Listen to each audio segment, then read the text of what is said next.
ആരാധനയും സ്തുതിയും പുകഴ്ചയും ഉണ്ടായിരിക്കട്ടെ. പ്രത്യക്ഷീകരണ പ്രാർത്ഥന. അമ്മേ പരിശുദ്ധമ്മേ, ദൈവമാതാവേ, കൃപാസനത്തിലൂടെ ഞങ്ങൾക്കും ഞങ്ങളുടെ ദേശത്തിനും അമ്മ മാധ്യസം തേടി എല്ലാ അനുഗ്രഹങ്ങൾക്കും കൃപകൾക്കും ഞങ്ങളിപ്പോൾ ഹൃദയം നിറഞ്ഞ് നന്ദി പറയുന്നു. സന്തോഷത്തോടെ സ്തുതിക്കാം.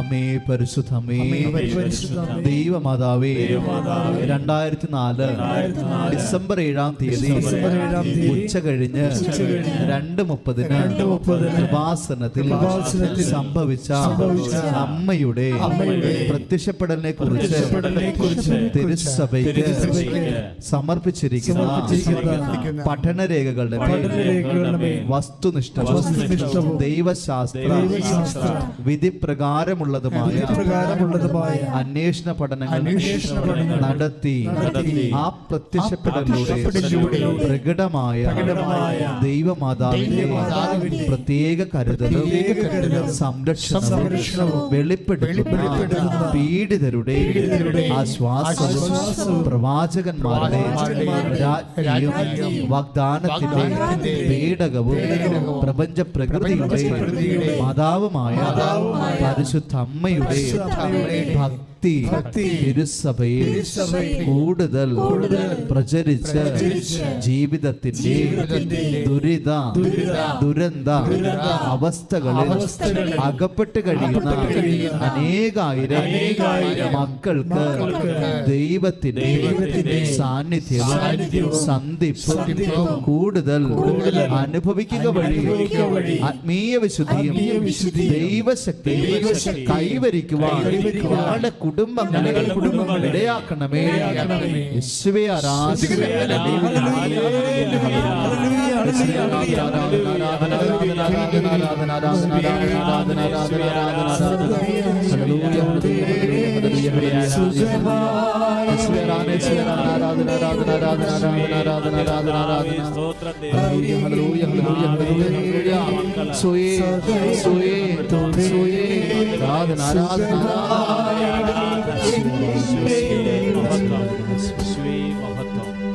അമ്മേ പരിശുദ്ധമേ, ഭൂസ്വർലോകങ്ങളുടെ രാജ്ഞിയായ അങ്ങേക്ക് ഭൗമ സംരക്ഷണത്തിനായി പ്രപഞ്ച പ്രകൃതിയെ തന്നെ തിരുസഭ പ്രതിഷ്ഠിക്കുവാൻ ഈ പ്രത്യക്ഷീകരണം വഴി ഇടയാക്കണമേ.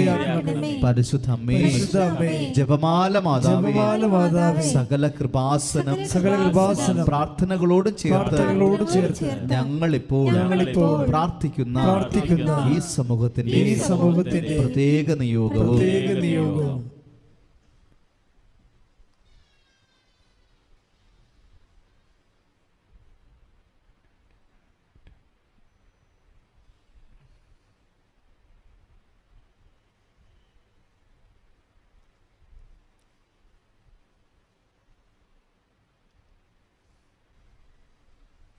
ഏറ്റുചൊല്ലി പ്രാർത്ഥിക്കാം.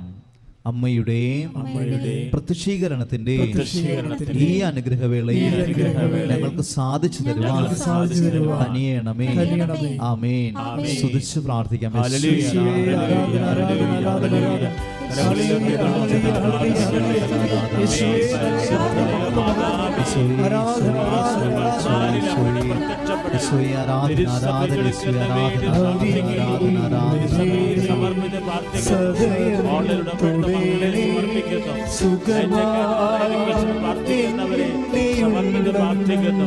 സാക്ഷ്യം പറഞ്ഞു പോയ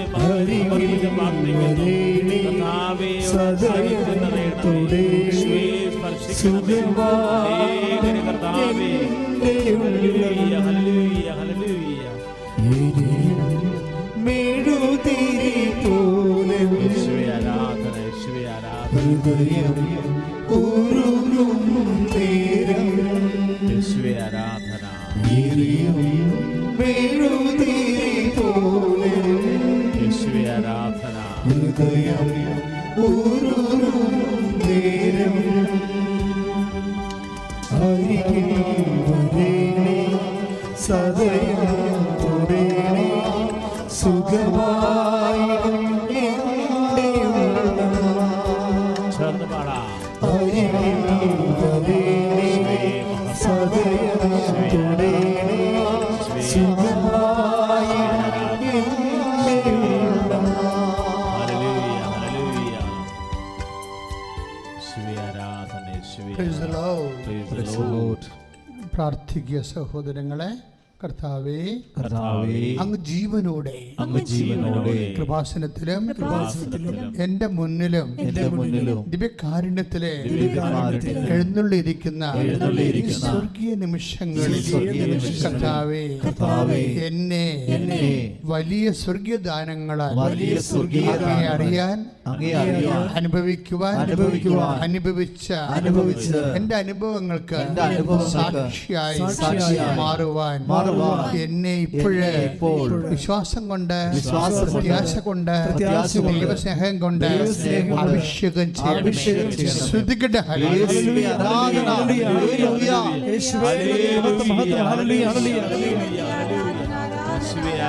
സ്നേഹം ത്യാഗമെന്നോദീ കുരിശിൽ മരിച്ചൊരു നാഥാ. സ്നേഹം ത്യാഗമെന്നോദീ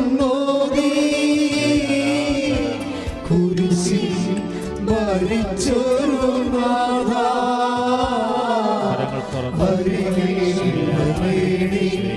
സദയം സുരേണി സുഖമായി എൻ്റെ ഉള്ളം.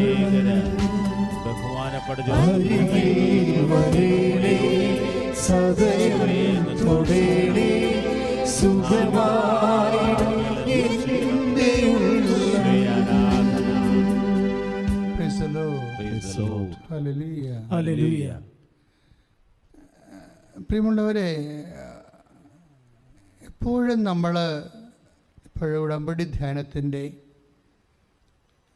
ഈ നിമിഷങ്ങളിൽ ദിവ്യ കുർബാനയിൽ ഈശോ ജീവനോടെ ജ്വലിച്ചു നിൽക്കുന്ന സമയം പരിശുദ്ധ അമ്മ നമുക്ക് വേണ്ടി കനായിൽ എന്നതുപോലെ തൻ്റെ മാധ്യസ്ഥം തുടർന്നുകൊണ്ടിരിക്കുന്ന അതിമനോഹരമായ ഒരു സമയമാണ്. നമ്മൾക്ക് കുറച്ച് ജീവിതത്തിലെ പല വ്യത്യസ്തങ്ങളായ കാലാവസ്ഥകളും അനുഭവങ്ങളുണ്ടാവും. എന്ത് നമുക്ക് അച്ഛൻ എപ്പോഴും നിങ്ങളോട് പറയുന്ന കാര്യമാണ്, എന്ത് നമുക്ക് സംഭവിക്കുന്നു എന്നുള്ളതിനേക്കാൾ ഉപരി നമ്മളത് എങ്ങനെയാണ് അതിൽ നിന്ന്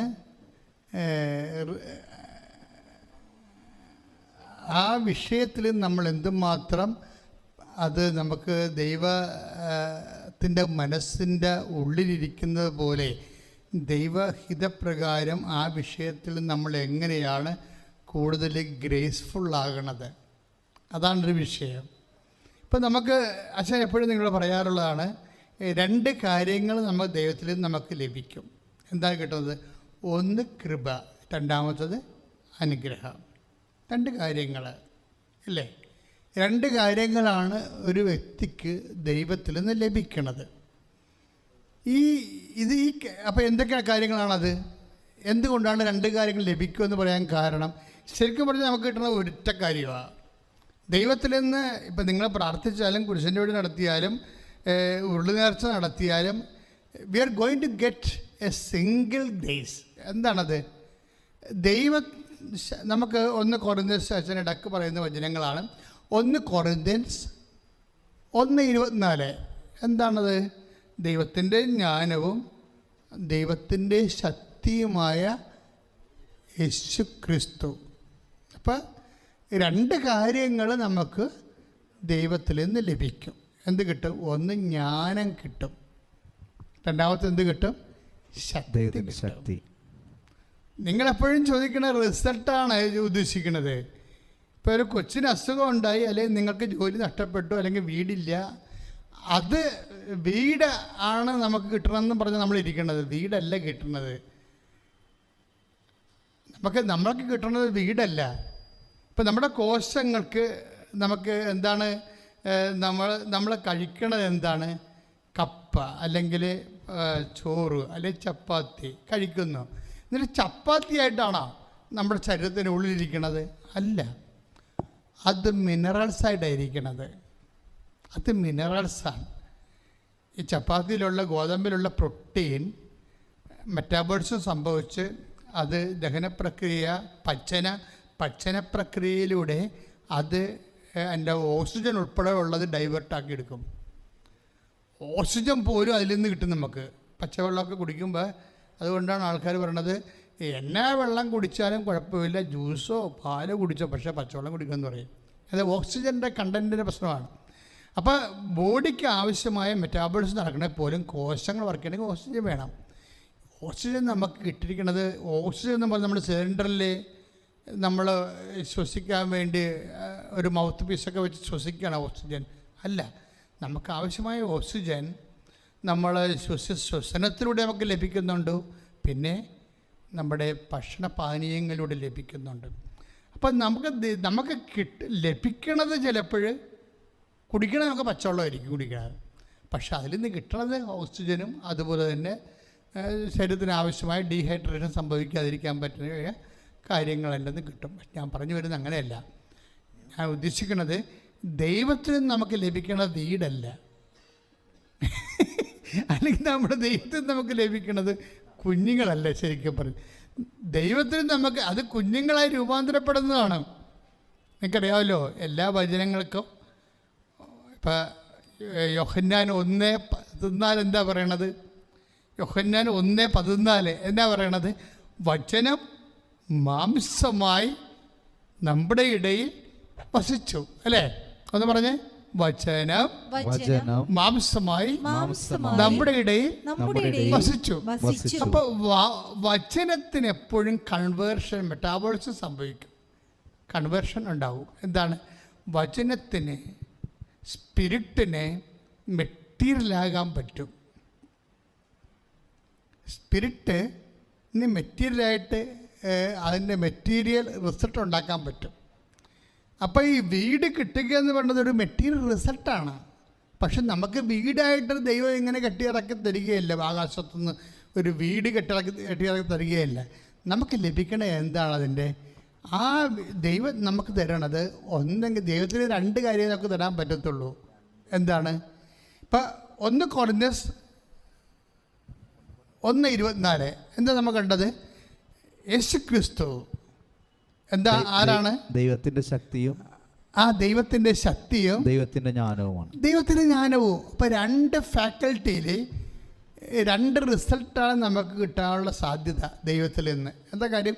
ദൈവത്തിലുള്ളതാണ് നമുക്ക് കിട്ടുന്നത്. ദൈവത്തിൽ എന്തുണ്ട്? 2 കാര്യങ്ങൾ ദൈവത്തിലുണ്ട്. ദൈവത്തിൽ ജ്ഞാനമുണ്ട്, ദൈവത്തിൽ ശക്തിയുണ്ട്. എന്താ സംഭവിച്ചാൽ ഒരേ സമയം തന്നെ ജ്ഞാനമെന്ന് പറയണത് എന്താണ്? ഈ നമ്മളെ തിയോളജിക്കൽ വെർച്യൂസ് എന്ന് പറയുന്ന വിശ്വാസം, പ്രത്യാശ, സ്നേഹം. ഞാൻ അതിൻ്റെ അകത്ത് ഒരെണ്ണം കൂടി കൂട്ടി വെച്ചിട്ടുണ്ട്. വെറുതെ കൂട്ടി മടത്തരം കാണിച്ചതല്ല ദൈവികമായ കാര്യങ്ങളോട്, മറിച്ച് വർഷങ്ങളായിട്ട് ജനങ്ങളെ ധ്യാനിപ്പിക്കുമ്പോൾ ഈശോ പറഞ്ഞ കാര്യങ്ങളാണ്. ഇതെല്ലാം ഇഫക്റ്റ് ചെയ്യണ സമർപ്പണത്തിലാണ്. വിശ്വാസം ഉണ്ടായാലും നിങ്ങൾക്ക് സമർപ്പണമില്ലെങ്കിൽ ഒരു കഥയുമില്ല. പൗലോസ് അപ്പോസ്തലൻ എന്താ പറയണത്? മലാഖമാരുടെ ഭാഷ സംസാരിക്കാം, സ്നേഹമില്ലെങ്കിൽ ശൂന്യമാണ്. പക്ഷേ അതിനേക്കാൾ വലുതാണ് സമർപ്പണമെന്ന് പറയണത്. കാര്യം സമർപ്പണത്തിന് സ്നേഹം വേണം. സമർപ്പണം വെച്ചാൽ ഒരു സ്നേഹം തിയറട്ടിക്കലായിട്ട് നമുക്ക് സ്നേഹം ഉണ്ടാകാം.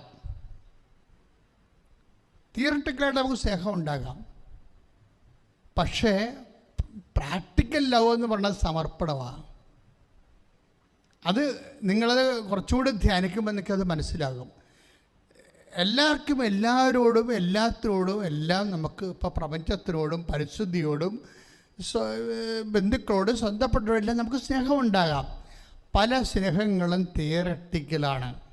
പരിസ്ഥിതിയോട് നമുക്ക് സ്നേഹമുണ്ട്, പക്ഷെ ഒരു പാമ്പ് നമ്മുടെ വീട്ടിൽ വന്നാൽ നമ്മൾ അടിച്ചു കൊല്ലും. ദാറ്റ് മീൻസ് അതാണ് this is simple, very simple. That means നമുക്ക് പരിസ്ഥിതിയോട് സ്നേഹമാണെന്ന് പറയുന്നു, പക്ഷേ ഒരു പാറ്റ, ഇപ്പം സായിപ്പിനൊക്കെ പാറ്റെന്ന് പറഞ്ഞാൽ അവർ 4 കാലം വീണ് ഓടും. ഭയങ്കര പരിസ്ഥിതിയും ജീവജാലങ്ങളോടൊക്കെ റവണസൊക്കെ പറയുമെങ്കിലും ഒരു പല്ലിയെ കണ്ടാൽ അവൻ അപ്പം തന്നെ സൈക്കോയായി മാറും, സായിപ്പ്. അതാണ് സംഭവം. അപ്പം അവിടെ എന്തോ ഒരു ചെറിയൊരു എവിടെയോ ഒരു സ്പെല്ലിംഗ് മിസ്റ്റേക്ക് ഉണ്ട്. ദാറ്റ് മീൻസ് തിയറട്ടിക്കലി ഓക്കെ സ്നേഹമാണ്, പക്ഷേ when come to the practical side നമ്മൾ ഫെയിലിയറായി പോകും. നമ്മൾ പല്ലിയെ കൊല്ലും, പാറ്റയെ കൊല്ലും, പാമ്പിനെ കൊല്ലും എല്ലാം. അപ്പം നമ്മൾ ഉടനെ സൈക്കോയായി മാറും. ഇത് ഈ വിഷയമുള്ളത് കൊണ്ടാണ് ഞാൻ പറഞ്ഞിരിക്കുന്നത്, സ്നേഹം ആണെങ്കിലും സമർപ്പണത്തിലാണ് ആ വിഷയം ഇരിക്കണമെന്നുള്ളത്. ഇത് അമ്മയ്ക്ക് പഠിക്കുമ്പോൾ നമുക്ക് കിട്ടണതാണ്. പൗലോസ് അപ്പോസ്തലൻ ഈ പാഠം പഠിച്ചിട്ടില്ല, സത്യമായിട്ട് പഠിച്ചിട്ടില്ല. എന്താ കാര്യം? അമ്മയെന്ന് പറയുന്ന ആ ഒരു സംഭവം പൗലോസ് അപ്പോസ്തലൻ കണ്ടിട്ടില്ല. അവർ കണ്ടിരുന്നെങ്കിൽ പൗലോസിൻ്റെ ലേഖനങ്ങളൊന്നും ഇങ്ങനെ വരത്തില്ല.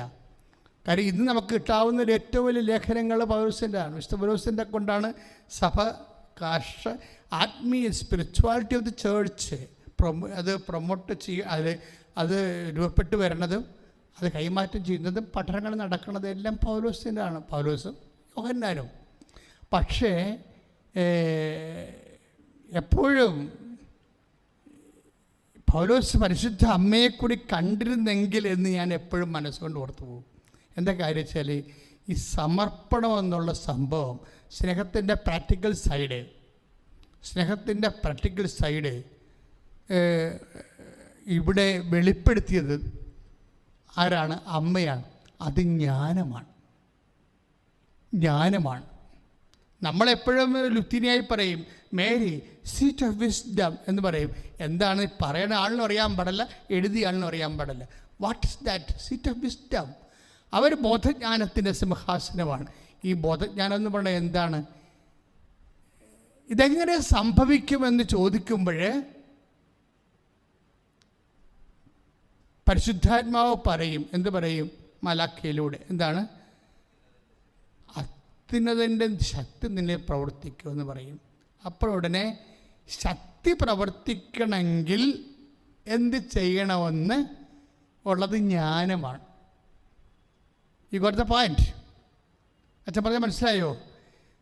ഇപ്പോൾ ലൂക്ക 1:35 ഇതെങ്ങനെ സംഭവിക്കും? ഒരു കാര്യം എങ്ങനെയാണ് സംഭവിക്കണത്? ലോകത്ത് എങ്ങനെയാണ് വചനം മാംസമാകണത്? എങ്ങനെയാണ് സ്പിരിറ്റ് മെറ്റീരിയലായിട്ട് കൺവേർട്ട് ചെയ്യണത്? അത് അമ്മ ചോദിച്ചത്. എങ്ങനെ സംഭവിക്കും? പരിശുദ്ധാത്മാവ് നിന്റെ മേൽ വരും, അത്യുന്നതന്റെ ശക്തി നിന്റെ മേൽ ആവസിക്കും. അത്യുന്നതന്റെ ശക്തി നിന്റെ മേൽ ആവസിക്കും. Price the Lord. അതായത് ഇതിന് മറിയം കൊടുക്കുന്ന ഉത്തരം എന്തുകൊണ്ടാണ് അങ്ങനെ പറയണത്? പരിശുദ്ധാത്മാവ് നിന്റെ മേൽ വരും എന്ന് പറഞ്ഞേ. പരിശുദ്ധാത്മാവ് നിന്റെ മേൽ വരും, അത്യുന്നതന്റെ ശക്തി നിന്നിൽ പ്രവർത്തിക്കും. അത്യുന്നതന്റെ ശക്തി നിന്നിൽ പ്രവർത്തിക്കും. അപ്പൊ എന്തോ ഒരു പ്രവർത്തനം ഉണ്ട് അവിടെ, അല്ലേ? ഈ പ്രവർത്തനമാണ് വീടായിട്ട് രൂപാന്തരപ്പെടുന്നത്. ഈ പ്രവർത്തനമാണ് മക്കളില്ലാത്തവർക്ക് മക്കളായിട്ട് രൂപാന്തരപ്പെടുന്നത്. ഈ പ്രവർത്തനമാണ് ജോലി ഇല്ലാത്തവർക്ക് ജോലിയായിട്ട് മാറണത്. ഈ പ്രവർത്തനമാണ് സമാധാനം ഇല്ലാത്തവർക്ക് സമാധാനമായിട്ട് മാറുന്നത്. പക്ഷെ നമുക്ക് കിട്ടണ സമാധാനമല്ല, നമുക്ക് കിട്ടണത് എന്താണ്? അത്യുന്നതൻ്റെ ശക്തിയാണ്. പിടിയോ? അപ്പം ദൈവത്തിൽ നമുക്ക് എന്താണ് കിട്ടണമെന്നുള്ളത് ആദ്യം അറിയണം. നിങ്ങൾ ഓർക്കരുത് വീട് കിട്ടി അല്ലെങ്കിൽ ജോലി കിട്ടിയെന്നല്ല പറയേണ്ടത്. നിങ്ങൾക്ക് എന്ത് കിട്ടി? ദൈവത്തിൽ നിന്ന് എന്താണ് കിട്ടണ വ്യക്തിക്ക്? ശക്തിയാണ് കിട്ടുന്നത്. അതാണ്. അതായത് 1 കൊരിന്ത്യസിൻ്റെ നമ്മൾ കണ്ട 1:24 എന്താണ്? യേശുക്രിസ്തു ആരാണത്? ദൈവത്തിൻ്റെ ജ്ഞാനവും ദൈവത്തിൻ്റെ ശക്തിയും. അപ്പോൾ ഒരേ സമയം തന്നെ ദൈവത്തിലുള്ള എന്താണുള്ളത്? പിതാവ് ദൈവത്തിൽ എന്താണുള്ളത്, പുത്രനായ ദൈവത്തിൽ എന്താണുള്ളത്, പരിശുദ്ധാത്മാവ് ദൈവത്തിൽ എന്താണുള്ളത്, അവർ സത്തയിൽ ഏകമാണ്. സത്തയിൽ ഏകമാണ്, ഒരേ സത്തയാണ്. അപ്പോൾ പുത്രനിലുള്ള സത്ത തന്നെയാണ് പിതാവായ ദൈവത്തിലുള്ളത്. പിതാവായ ദൈവത്തിലുള്ള സത്ത തന്നെയാണ് പരിശുദ്ധാത്മാവിലുള്ളത്. ഇത് രണ്ടും ഇൻഫിനിറ്റ് ആയത് കാരണം 3 ഇൻഫിനിറ്റ് ഉണ്ടാകത്തില്ല, ഒറ്റ ഇൻഫിനിറ്റ് ഉണ്ടാകത്തുള്ളൂ. ഞാനെപ്പോഴും നിങ്ങളോട് പറയുന്ന തൃത്വം പറയുമ്പോൾ എനിക്ക് കിട്ടിയിരിക്കുന്ന ഒരു ലളിതമായ ഒരു എന്താണ് പ്രതീകം, അല്ലെങ്കിൽ എന്താണ് ഉദാഹരണം. ഞാൻ പറയാം, അത് ഐസ് കട്ട പോലെയാണ്. ഐസ് കട്ട പോലെയാണ്. കാരണം എന്താ, ഐസ് കട്ട ഇങ്ങനെ അങ്ങനെ പിടിച്ചു കഴിയുമ്പോൾ ഐസ് കെട്ടുന്ന മുകളിലോട്ട് കുറേ ആവി പോകും, കുറേ വെള്ളം ഇറ്റിട്ട് താഴേക്ക് വീഴും, കയ്യിലൊരു ഐസ് കട്ട ഇരിക്കുകയും ചെയ്യും. അപ്പോൾ എന്താണ്, ഈ പറന്നു പോണ ആവി എന്താണ്, അത് H2O ആണ്. 2 ഹൈഡ്രജൻ തന്മാത്രയും 1 ഓക്സിജൻ തന്മാത്രയുമാണ്. താഴേക്ക് വീണ വെള്ളം എന്താണ്, അതും H2O ആണ്. കയ്യിരിക്കുന്ന കട്ട എന്താണ്, അതും H2O ആണ്. സത്തയിൽ ഏകമാണ്, പക്ഷേ 3 ആൾ ദൈവത്തിനെ. അപ്പോൾ ഇതുപോലെ തന്നെയാണ് പിതാവിലുള്ളത്. എന്താണ്, ജ്ഞാനമാണ്. എന്തിൻ്റെ ജ്ഞാനം? തിയറിയാണ്, സിദ്ധാന്തം. ഈ ഗോളങ്ങളെയൊക്കെ ഉണ്ടാക്കിയ തിയറിയാണ്, മനുഷ്യനെ ഉണ്ടാക്കിയ തിയറിയാണ്. ഒരു സൈഗോട്ട് വളർന്ന് കുട്ടിയായി മാറാനുള്ള തിയറിയാണ്. ദൈവത്തിൽ അനന്തമായ ജ്ഞാനമാണുള്ളത്, അനന്തമായ ജ്ഞാനം. ഈ അനന്തമായ ജ്ഞാനവും പിന്നെന്താ ഉള്ളത്, ഈ അനന്തമായ ജ്ഞാനം ഫലത്തിൽ വരുന്നത്, മാംസമാകുന്നത് എപ്പോഴും എന്തുകൊണ്ടാണ്? ശക്തി കൊണ്ടാണ്. ശക്തി കൊണ്ടാണ്. അതിന് എൻ്റെ പ്രാക്ടിക്കൽ സൈഡ് അതാണ്. ഇനി നമ്മളെ സംബന്ധിച്ചിടത്തോളം ഈ ജ്ഞാനവും ശക്തിയും ദൈവത്തിൽ നിന്ന് എങ്ങനെ എളുപ്പത്തിൽ നമ്മളിലേക്ക് വരുന്നുവാണ് ഉടമ്പടി പറയണത്. ഉടമ്പടി എന്താ നമ്മളോട് പറയണത്? അതായത് ദൈവം ഒരേ സമയം തന്നെ ജ്ഞാനമാണ്, അതേസമയം ശക്തിയാണ്. ഈ ജ്ഞാനം അല്ലെങ്കിൽ ശക്തി എതിലേക്കാണ് വരണത്? മനുഷ്യനിലേക്കാണ് വരേണ്ടത്, അവൻ്റെ ജീവിതത്തിലോട്ട്. അത് എങ്ങനെ എളുപ്പത്തിൽ വരാം? ഇപ്പോൾ ഒരു കറണ്ടാണ്, നമ്മൾ പ്ലഗിൽ കുത്തുന്നു. ഒരു കമ്പ് കൊണ്ട്, ഒരു മരക്കമ്പ് കൊണ്ട് കുത്തിയാൽ നമുക്കറിയാം അതിന് എന്തുമാത്രം ചാലകശക്തി ഉണ്ടെന്ന്. നമുക്ക് വേണമെങ്കിൽ ഒരു ഇതുകൊണ്ട്, സാധാരണ വേറെ എന്തെങ്കിലും ഒരു കണ്ടൻറ്റ് കൊണ്ട് അതിൽ കുത്തുമ്പോൾ എന്തുമാത്രം കറണ്ട് കിട്ടുന്നു. ഇനി ഒരു ചെമ്പ് കമ്പി കൊണ്ട് നമ്മൾ കുത്തുമ്പോൾ എന്തുമാത്രം കറണ്ട് കിട്ടുന്നു എന്ന് വെച്ചാൽ, മരിയൻ എന്ന് പറയണത്, ഉടമ്പടി എന്ന് പറയണത് മാക്സിമം പ്രസരണ നഷ്ടമില്ലാത്ത, സമയമെടുക്കാതെ എങ്ങനെ ഈ ജ്ഞാനവും ശക്തിയും നമ്മളിലേക്ക് അപ്ലോഡ് ചെയ്യാനുള്ള ഒരു മരിയൻ ഒരു സൂപ്പർ കണ്ടക്ടിവിറ്റിയാണ് ശരിക്കും. അതായത് ഒരു ദൈവത്തിൻ്റെ ജ്ഞാനവും ദൈവത്തിൻ്റെ ശക്തിയും ഇതിൻ്റെ പ്രിൻസിപ്പിളും അമ്മയ്ക്ക് വെളിപ്പെട്ട് കിട്ടിയതാണ്. എന്താണ് ഇതെങ്ങനെ സംഭവിക്കും എന്ന് ചോദിക്കുമ്പോൾ, എല്ലാ വിഷയങ്ങൾക്കും ഉണ്ടല്ലോ, എല്ലാ വിഷയങ്ങളും വന്ന് ദുർഘടഘട്ടത്തിൽ നിൽക്കുമ്പോൾ നമ്മളെല്ലാവരും ചോദിക്കേണ്ട ചോദ്യമാണ്, എങ്ങനെ സംഭവിക്കും? അപ്പോഴും ദൈവം പറയും. എന്താണ് പറയണത്? ദൈവം പറയണത് അത്യുന്നതിൻ്റെ ശക്തി നിന്നിൽ പ്രവർത്തിക്കുമെന്നാണ് പറയണത്. അപ്പോൾ അത്യുന്നതിൻ്റെ ശക്തി നിന്നിൽ പ്രവർത്തിക്കുമെന്ന് പറയുമ്പോഴേ ഈ ശക്തി എങ്ങനെ പ്രവർത്തിക്കും എന്നുള്ളതിനെക്കുറിച്ച് മറിയത്തോട് പറയണില്ല. നിങ്ങളത് മനസ്സിലായോ? ഇപ്പോൾ ലുക്ക 1:35 ഇതെങ്ങനെ സംഭവിക്കും 1:34 ചോദിക്കുമ്പോൾ 1:35 പറയും അത്യുന്നതിൻ്റെ ശക്തി നിന്നിൽ പ്രവർത്തിക്കുമെന്ന് പറയും. പക്ഷേ എങ്ങനെ പ്രവർത്തിക്കും? എന്ത് ചെയ്താൽ പ്രവർത്തിക്കും? എളുപ്പം പ്രവർത്തിക്കാൻ എന്ത് ചെയ്യണം? ഇങ്ങനെ പ്രവർത്തിക്കണം എന്തുമാത്രം സമയമെടുക്കും? ഇങ്ങനെ കുറേ ക്വസ്റ്റ്യൻസ് ഉണ്ട്. ഇതിന് എന്ത് ചെയ്യണം എന്ന് മറിയത്തോട് പറഞ്ഞിട്ടില്ല. പക്ഷേ മറിയം പറഞ്ഞു, എന്താണ് ഇതെങ്ങനെ പെട്ടെന്ന് പ്രവർത്തിക്കണമെങ്കിൽ, ഈ അത്യുന്ന ശക്തി പെട്ടെന്ന് പ്രവർത്തിക്കണമെങ്കിൽ വചനത്തെ മാംസമായിട്ട് കൺവേർട്ട് ചെയ്യണമെങ്കിൽ എന്ത് ചെയ്യണമെന്ന് മറിയത്തിന് ആത്മജ്ഞാനം കൊടുത്തു. ഇതാണ് ജ്ഞാനമെന്ന് പറയണത്. അതാണ് ജ്ഞാനം. തിയറി, അതിൻ്റെ തിയററ്റിക്കൽ സൈഡ് കൊടുത്തു. ആദ്യം അതിൻ്റെ തിയററ്റിക്കൽ പേപ്പർ കൊടുക്കും. എന്താ കൊടുക്കണത്? മറിയത്തിന് വെളിപ്പെട്ടിരിക്കണത് എന്താണ്? അങ്ങനെ നിനക്ക് അതിൻ്റെ ശക്തി ലഭിക്കണമെങ്കിൽ നീ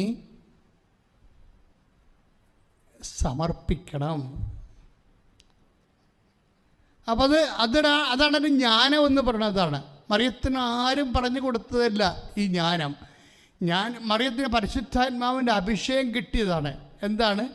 ഇങ്ങനെ അത്യുന്നതിൻ്റെ ശക്തി പ്രവർത്തിക്കണമെങ്കിൽ എന്ത് ചെയ്യണം? ഇതാ കർത്താവിൻ്റെ ദാസി എന്ന് സ്വയം സമർപ്പിതയാകണം. പിടിയിട്ടില്ലേ? അതാണ് ഈ സ്നേഹത്തെക്കാൾ വലുത് സമർപ്പണമാണെന്ന് പറഞ്ഞതിൻ്റെ കാരണം അതാണ്. ഇപ്പം കന്യാസ്ത്രീ മേഖലയിലും അഭിഷേക മേഖലയിലും സമർപ്പിത മേഖലയ്ക്ക് ഒത്തിരി പ്രശ്നങ്ങളുള്ളവരുണ്ട്. എന്താ കാര്യം? ഈ സമർപ്പണമാണ് പ്രോബ്ലം, വേറെ ഒന്നുമല്ല. ഇവർ അന്ന് സമർപ്പിച്ചിട്ടില്ല, ഇന്ന് സമർപ്പിച്ചിട്ടില്ല. എന്താണെന്നുള്ളത് ആകപ്പാട് അവർക്കറിയാവുന്നവർ അവർ സ്ത്രീയാണെന്നുള്ളത് മാത്രമേ അവർക്കറിയാൻ പാടുള്ളൂ. വെറും സ്ത്രീയാണ് താനെന്ന് അറിയണ ആൾക്കാരാണ് ആ സ്ത്രീത്വത്തെ പറ്റിയുള്ള പ്രശ്നങ്ങൾ സഭയിലുണ്ടാക്കുന്നത്. വേറെ സ്ത്രീയല്ലല്ലോ. അമ്മയും ഒരു സ്ത്രീയായിരുന്നു. പക്ഷേ എന്തു ചെയ്യും? ഇന്നിപ്പോഴേ വിശുദ്ധ സെബസ്ത്യാനോസ് കൂടെ ഇറങ്ങിയിരിക്കേണ്ട സമയമാണ് ഇല്ലേ?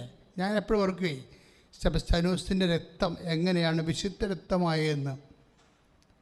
സാധാരണ രക്തമാണ് നമ്മുടെ ഉള്ളതെല്ലാം, പക്ഷേ അത് വിശുദ്ധ രക്തമായി മാറുന്നത് ഈ വിശ്വാസത്തിന് വേണ്ടി കമ്മിറ്റ് ചെയ്യുമ്പോഴാണ്. നമ്മുടെ പുരുഷത്വം അഭിഷേക പുരുഷത്വമായി മാറണത് എങ്ങനെയാണ്? കമ്മിറ്റ്മെൻറ്റാണ്. അത് അമ്മയ്ക്ക് ദൈവം നൽകിയ വെളിപാടാണ്. ഇതാണ് മേരി, അത്യുന്നതിൻ്റെ ശക്തി നിന്നിൽ പ്രവർത്തിക്കണമെങ്കിൽ നീ എന്ത് ചെയ്യണം? നീ സമർപ്പിതയാകണം. എന്താ പറയണം? നീ സമർപ്പിതയാകണം. പക്ഷെ സമർപ്പിതയാകണമെങ്കിൽ ഞാൻ സമർപ്പിക്കുന്നു. ഇപ്പം നമ്മൾ കുർബാനക്കൊക്കെ ഇരിക്കുമ്പോൾ പണ്ടൊക്കെ ഞാൻ ചിരിക്കുമായിരുന്നു. എന്താണെന്നറിയാമോ? നമ്മൾ ഓരോ പള്ളിയിൽ ഓരോ കൊയറുണ്ടാകുമല്ല. അപ്പോൾ തന്നെ ഇങ്ങനെ കാസ എടുക്കുമ്പോൾ തന്നെ നമ്മൾ കാസ എടുത്താൽ മതി. അപ്പം തന്നെ ഇവർ പാടുന്നു, അതാ സമർപ്പിക്കുന്നു എന്നൊക്കെ പറഞ്ഞ് പാടും. എന്താണ്? എന്നെ സമർപ്പിക്കുന്നു, സർവ്വവും സമർപ്പിക്കുന്നു. ഇതെല്ലാം കള്ളത്തരവാണെന്ന് നമുക്ക് അപ്പോഴറിയാം. ഈ ഒരു സമർപ്പണവും ഇല്ല, ആരെയും സമർപ്പിക്കണില്ല, ഒന്നും സമർപ്പിക്കണില്ലെന്ന് അറിയാം. ഇനി എങ്ങാനും മരിപ്പ് കുർബാനക്കാണ് ഇവർ സമർപ്പിക്കുന്ന പാട്ട് പാടണമെന്നുണ്ടെങ്കിൽ കാശ് കൊടുത്തില്ലെങ്കിൽ അവരാരാണ് നമ്മളറിയും. അപ്പം ഇതൊക്കെ എല്ലാ അഭ്യാസങ്ങളാണ് ശരിക്കും. ഇപ്പം എപ്പോഴും നമ്മൾ ശ്രദ്ധിക്കേണ്ട ഒരു വിഷയം എന്ന് പറയണത്, അമ്മ എന്താ പറഞ്ഞത്? അമ്മ പറഞ്ഞത് ഞാൻ സമർപ്പിക്കണമെന്നാണ് പറഞ്ഞത്. അത് ചങ്കക്കൊണ്ട് പറഞ്ഞതാണ്. നമ്മുടെ സബ്ജക്റ്റ് എന്താണെന്ന് നിങ്ങൾക്കറിയാവോ? നമ്മുടെ സബ്ജക്റ്റ് ദൈവം ബേസിക്കായിട്ട് സത്തയിൽ അവൻ 1 Corinthians 1:24 അനുസരിച്ചുകൊണ്ട് ജ്ഞാനവും ശക്തിയുമാണ്. എന്ന് വെച്ചാൽ ജ്ഞാനമെന്ന് വെച്ച് കഴിഞ്ഞാൽ അതിൻ്റെ പ്രിൻസിപ്പിളാണ്. പിന്നെ എന്ത്? ശക്തി എന്ന് പറയുന്നത് എന്താണ്? അതിൻ്റെ പ്രയോഗമാണ്. ജ്ഞാനം എന്ന് പറയുന്നത് എന്താണ്? അതിൻ്റെ സിദ്ധാന്തമാണ്. സത്യം എന്ന് പറയുന്നത് എന്താണ്? അതിൻ്റെ പ്രയോഗമാണ്. ഈ പ്രയോഗം എന്ന് പറയുമ്പോൾ പ്രയോഗത്തിൽ വരണമെന്നുണ്ടെങ്കിൽ അതെന്ത് ചെയ്യണമെന്നുള്ളത് അമ്മയോട് ആരും പറഞ്ഞില്ല. ആത്മാവ് വെളിപ്പെടുത്തി കൊടുത്തു, മേരി ഇത് പ്രയോഗത്തിൽ വരണമെന്നുണ്ടെങ്കിൽ സമർപ്പിക്കണം. ഇങ്ങനെ നമ്മൾ സമർപ്പിച്ചോ, നമ്മുടെ ജീവിതത്തിൽ വരുന്ന ഓരോ ഇൻസിഡൻറ്റിലൂടെ ദൈവം എന്താണ് ചോദിക്കണത്? സമർപ്പിച്ചോ എന്താ ചോദിക്കണത്? ഇപ്പം ഈ ദിവസങ്ങളിൽ 2 സാക്ഷ്യമുണ്ട്. ഒത്തിരി സാക്ഷ്യങ്ങളുണ്ട്. ഒരു ആഴ്ചയിൽ എങ്ങനെയായാലും 10, 300, 400 സാക്ഷ്യങ്ങളുണ്ടാവും നമ്മൾ തിരഞ്ഞെടുക്കുന്നത്. അത് 1-2 നമ്മൾ എല്ലാ ദിവസവും ഇടും. പക്ഷേ ഈ ദിവസങ്ങളിൽ കിടക്കുന്ന സാക്ഷ്യം 2 ഏതാണ്ട് ഒരേ വിഷയമാണ്. അതായത് ഡൗൺ സിൻഡ്രോം എന്ന് പറയുമ്പോൾ എന്താ? ഈ തലയൊക്കെ വലുതായി, അതുപോലെ കണ്ണൊക്കെ ചിറങ്ങി, മന്ദബുദ്ധിയായിട്ട് പറയണമെന്നും കേൾക്കത്തില്ല, നമ്മളൊന്നും പറയത്തുമില്ല, ഭാഷ അറിയാൻ പാടില്ല, നടക്കത്തുമില്ല. ഇങ്ങനെ ഒരു വല്ലാത്ത ഒരു ഒരു ഒരു ഭയങ്കരമായ ഒരു സങ്കടം പിടിച്ച ജന്മമാണ് ഈ സൗണ്ട് ഡൗൺ സിൻഡ്രോം എന്ന് പറയുന്നത്.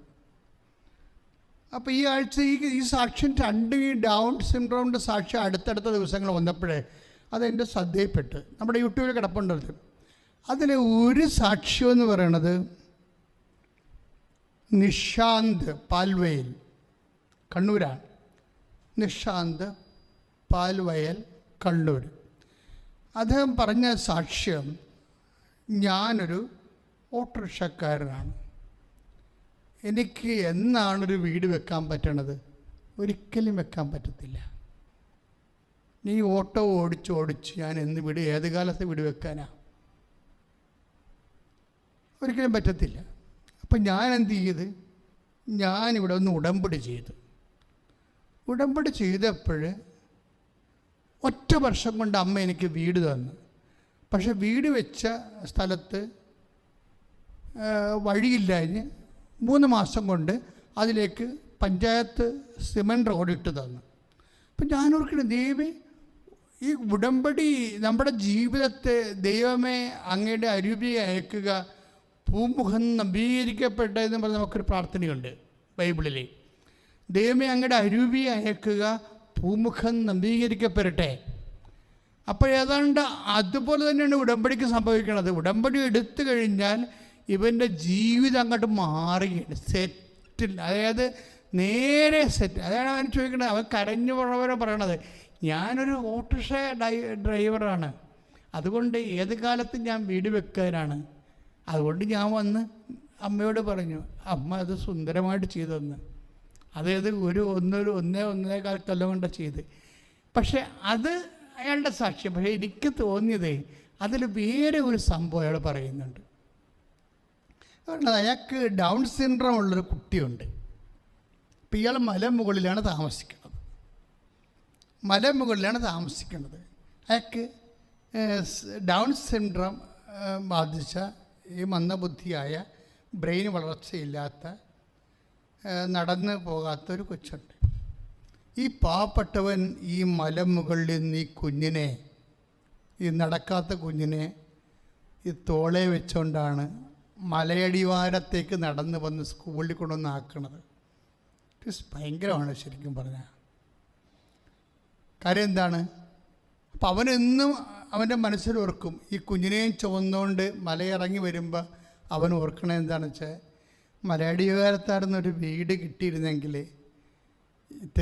ഇത്രയും കഷ്ടപ്പെടാതെ ജീവിക്കാമായിരുന്നു. കുഞ്ഞിനെ ചുവന്നുകൊണ്ട് വരേണ്ട കാര്യമില്ല, എനിക്ക് സ്കൂളിൽ കൊണ്ട് ആക്കാമായിരുന്നു. ഓരോ മനുഷ്യൻ്റെ ഭാരപ്പെടുത്തുന്ന അവസ്ഥകൾ നിങ്ങൾ നോക്കണം. ഓരോ മനുഷ്യൻ്റെ ഭാരപ്പെടുത്തുന്ന അവസ്ഥകൾ. അപ്പോൾ അപ്പോഴേ അവൻ തന്നെ ചിന്തിച്ചു, എനിക്ക് ഒരു ഓട്ടോറിക്ഷ ഓടിച്ച് ഏത് കാലത്ത് സ്ഥലം മേടിച്ച് വീട് വെക്കാനാണ്. പക്ഷേ ഇതെല്ലാം പെട്ടെന്നാണ് നടക്കണത്. ഉടമ്പടി ചെയ്തോടുത്ത് സ്കൂളുകാർ തന്നെ, താഴ്വാരത്തെ സ്കൂളുകാർ ഇവനെ വിളിച്ച് പറഞ്ഞു, നിങ്ങൾക്ക് ഒരു വീട് വെച്ച് തരാൻ ഉദ്ദേശിക്കുന്നുണ്ട്, സ്ഥലം വേണമെന്ന് പറഞ്ഞു. പക്ഷെ കുറച്ച് കഴിഞ്ഞപ്പോൾ അവിടെ ചേട്ടൻ ഇതറിഞ്ഞ ഒരു ചേട്ടായി തന്നെ ഒരു 5 സെൻറ്റ് സ്ഥലം അവന് കൊടുക്കും. ഇതെല്ലാം ഉടമ്പടിക്ക് ശേഷം നടക്കുന്ന സംഭവമാണ്. ഉടമ്പടി ഒരു മനുഷ്യൻ്റെ ജീവിതം ഇതെങ്ങനെ സംഭവിക്കും, ഞാൻ പുരുഷനെ അറിയുന്നില്ലല്ലോ എന്ന് ചോദിക്കുമ്പോൾ അതുപോലുള്ള ചോദ്യങ്ങളുമായിട്ടാണ് മനുഷ്യൻ ഇന്നും ജീവിക്കണത്. നമുക്ക് വേണ്ടി എല്ലാമാണ് അമ്മ ചോദിച്ചത്, അതായത് ഇത് എങ്ങനെയാണ്, ഞാനൊരു ഓട്ടോറിക്ഷ ഡ്രൈവറാണ്, ഓട്ടോ ഓടിച്ച് ഞാൻ എങ്ങനെ വീട് വെക്കും, ഇതെങ്ങനെ സംഭവിക്കും, അതാണ് ചോദ്യം. ഓട്ടോ ഓടിച്ച് ഞാൻ എങ്ങനെ. പക്ഷേ ആ കണ്ണൂരിൽ നിന്ന് അവൻ അതുകൊണ്ട് ഇല്ലാത്ത കാശുണ്ടാക്കി അമ്മയെ കാണാൻ വേണ്ടി വന്നു, ഇവിടെ വന്ന് ഉടമ്പടി ചെയ്തു. ഇതെങ്ങനെയാണ് സംഭവിക്കണം എന്നുള്ളത് പിന്നീട് നമ്മൾ കാണുന്നുണ്ട്. അതല്ല എനിക്ക് ഇഷ്ടപ്പെട്ടത്, അവൻ്റെ കുഞ്ഞ് നടക്കാൻ തുടങ്ങി ഇപ്പം. Price the Lord. ആ സാക്ഷ്യം നിങ്ങളവിടെ നോക്കണം, നല്ലൊരു സാക്ഷ്യമാണ്, പെട്ടെന്ന് നോക്കിക്കളയരുത്. ഇതിലെല്ലാം ദൈവം എന്തുമാത്രം കാരുണ്യം കാണിച്ചിട്ടൊക്കെ മനസ്സിലാകും. അവൻ്റെ കുഞ്ഞിപ്പം നടക്കാൻ തുടങ്ങി. അവൻ്റെ വീട് താഴെ കൊണ്ടുവന്ന് അവൻ സ്ഥലം വാങ്ങിച്ചു കൊടുത്തു, വീട് കൊടുത്തു, അവൻ്റെ കുഞ്ഞിനെ നടത്തി. അപ്പം ഞാൻ ഈ സാക്ഷ്യം കേട്ടപ്പോഴേ എൻ്റെ മനസ്സിൽ വന്നതേ, ഈ നിശാന്തിൻ്റെ ജീവിതത്തിൽ 2 ഘട്ടമുണ്ടായി. എന്ത് ഘട്ടമാണുള്ളത്? ഒന്ന് കൃപയുടെ ഘട്ടം, രണ്ടാമത്തത് അനുഗ്രഹത്തിൻ്റെ ഘട്ടം. ജനങ്ങൾ ഇപ്പം നിശാന്തിൻ്റെ ജീവിതത്തിൽ 2 ഘട്ടമുണ്ട്. ഒന്നെന്താണ്? ഒന്ന് കൃപയുടെ ഘട്ടം. അതായത് ഏതാണ്? ദൈവത്തിൻ്റെ ശക്തി ഇവനിലേക്ക് വരുന്ന. ഇപ്പം കുഞ്ഞിനെ കൊണ്ട് ചുമന്നുകൊണ്ട് വരികയും ഇപ്പം ചുമന്നുകൊണ്ട് വരുമ്പോൾ അവൻ വേറെ എന്താ ചിന്തിക്കണത്? ഈ കുഞ്ഞിനെയും ചുമന്നുകൊണ്ട് മലമുകളിൽ നിന്ന് താഴേക്ക് വരുമ്പോൾ എൻ്റെ ദൈവം എനിക്കൊരു സന്ധിപ്പ് തരും. കാര്യം എൻ്റെ ജീവിതത്തിൻ്റെ ഒരു വരുമാന മാർഗം കൊണ്ട് നടക്കത്തില്ല. നടക്കാത്ത കാര്യങ്ങൾ പരിശുദ്ധ അമ്മയാണ് നടത്തുന്നത്. അവർക്ക് വീഞ്ഞില്ല എന്ന് പറയുമ്പോൾ അത് അമ്മ മകനോട് പറയണത് അമ്മയുടെ റോളാണ് നമ്മുടെ ഇല്ലായ്മയൊക്കെ പരിഹരിക്കണത് എന്ന് അവനോട് ഉടമ്പടിയെക്കുറിച്ച് ആരോ പോയി ക്ലാസ് എടുത്ത്. അങ്ങനെയാണ് ഈ മലമുകളിൽ നിന്ന് നിശാന്ത് വരാൻ കാര്യം. കാരണം ഉടമ്പടിയുടെ സുവിശേഷ പ്രവർത്തകർ ലോകം മുഴുവൻ ഇപ്പം നിറഞ്ഞ് ഓരോരുത്തരുടെ year two year mouth evangelisation നടന്നുകൊണ്ടിരിക്കുകയാണ്. എന്താ കാര്യം എന്നറിയോ? ജനം അനുഭവിച്ചവർ പറയും, പറഞ്ഞവർ വിശ്വാസമുള്ളവർ അത് പറഞ്ഞവർ പറഞ്ഞു കേട്ടെന്ന് കാര്യമില്ല. നമ്മൾക്ക് ഇപ്പം സമർപ്പണമായാലും പറഞ്ഞത് കേൾക്കണമായാലും വാഗ്ദാനം പ്രാപിക്കണതായാലും നമുക്കെന്നാ വേണം? വിശ്വാസം വേണം, ഒരു മിനിമം. അതാണ് 4:16 ഒരു വചനമുണ്ട്, റോമ 4:16. അതിനാൽ ഏറ്റുപറഞ്ഞ് വാഗ്ദാനം നൽകപ്പെട്ടത് വിശ്വാസത്തിന്റെ അടിസ്ഥാനത്തിലാണ്. അതാണ് പ്രശ്നം. ഒന്നുകൂടി പറഞ്ഞേ. അതിനാൽ വാഗ്ദാനം നൽകപ്പെട്ടത് വിശ്വാസത്തിന്റെ അടിസ്ഥാനത്തിലാണ്. വെറുതെ കൈ വീശി നടക്കുന്നവർക്ക് വാഗ്ദാനമില്ല. വാഗ്ദാനം എന്ന് പറഞ്ഞാൽ എന്താണ്? വാക്കിൻ്റെ ഉള്ളിൽ ദാനം വെച്ച് നൽകും ദൈവം. എല്ലാ വാക്കിൻ്റെ ഉള്ളിലും ദാനമുണ്ട്. ഇപ്പം എന്തൊരു മനുഷ്യർ വചനം വായിക്കുന്നു, യുക്തിവാദികളും വചനത്തെ വിമർശിക്കാൻ വേണ്ടി ബുദ്ധിയും ബോധവും ഇല്ലാതെ കർത്താവിൻ്റെ വചനത്തെ അത് ശരിക്കും പറഞ്ഞാൽ വിശ്വാസമില്ലാതെ വചനം വായിക്കുന്നത് പാപമാണ്. കാര്യത്തിൽ അങ്ങനെ വായിക്കാൻ വേണ്ടി എഴുതിയതല്ല ഇത്. ഒരാത്മാവ് രക്ഷപ്പെടാൻ വേണ്ടി, നിത്യരക്ഷ പ്രാപിക്കാൻ വേണ്ടിയാണ് വചനം എഴുതിയിരിക്കുന്നത്. അതുകൊണ്ടാണ് റോമ 1:16 സുവിശേഷത്തെപ്പറ്റി ഞാൻ ലജ്ജിക്കുന്നില്ല. എന്തെന്നാൽ വിശ്വസിക്കുന്ന ഏവർക്കും ആദ്യം യഹൂദർക്കും പിന്നീട് ഗ്രീക്കുകാർക്കും അത് രക്ഷയിലേക്ക് നയിക്കുന്ന ദൈവശക്തിയാണ്. Praise the lord. ശക്തി വിട്ടൊരു കളിയില്ല വചനം.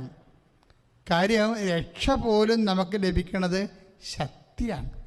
പക്ഷേ ഇത് വിശ്വാസമില്ലാത്തവൻ ഇത് വായിച്ച ആ ശക്തി ഫീൽ ചെയ്യത്തില്ല. അവൻ സാധാരണ വായിക്കണ പോലെ വായിക്കും. അതാണ് വിഷയം. എന്താ കാര്യം? വിശ്വാസം നൽകപ്പെടുന്നത്, വാഗ്ദാനം നൽകപ്പെടുന്നത് റോമ 4:16 എന്താ പറയണത്? വാഗ്ദാനം നൽകപ്പെടുന്നത് എന്തിൻ്റെ അടിസ്ഥാനത്തിലാണ്? വിശ്വാസത്തിൻ്റെ അടിസ്ഥാനത്തിലാണ്. ഇപ്പം വിശ്വാസത്തിൻ്റെ അടിസ്ഥാനത്തിലാണ് വാഗ്ദാനം നൽകപ്പെടുന്നത്. പക്ഷേ വാഗ്ദാനം നൽകണത് തിയറിയാണ്, ജ്ഞാനമാണത്. വാഗ്ദാനം നൽകണതും വാഗ്ദാനം പ്രാപിക്കണതും 2 കേസാണ്. എത്രയോ 10,000-കൾക്കല്ല വാഗ്ദാനം നൽകിയിരിക്കണത്, പക്ഷെ പ്രാപിക്കണത് എത്ര പേരാ? വാഗ്ദാനം പ്രാപിക്കണത് എങ്ങനെയാണ്? അത് അമ്മ പറഞ്ഞതുപോലെയാണ്. അത്യുന്നതിൻ്റെ ശക്തി നിന്നെ പ്രവർത്തിക്കുമെന്ന് ലൂക്ക 1:35 പറയുമ്പോഴേ അമ്മയ്ക്ക് മനസ്സിലാവും ഇത് വാഗ്ദാനമാണെന്ന്. പക്ഷെ വാഗ്ദാനം എങ്ങനെ പ്രാപിക്കണത്? ഇതാ കർത്താവിൻ്റെ ദാസി എന്ന് പറഞ്ഞ് സ്വയം സമർപ്പിക്കുമ്പോഴാണ് വാഗ്ദാനം പ്രാപിക്കുന്നത്. ശ്രുതികട്ടെ.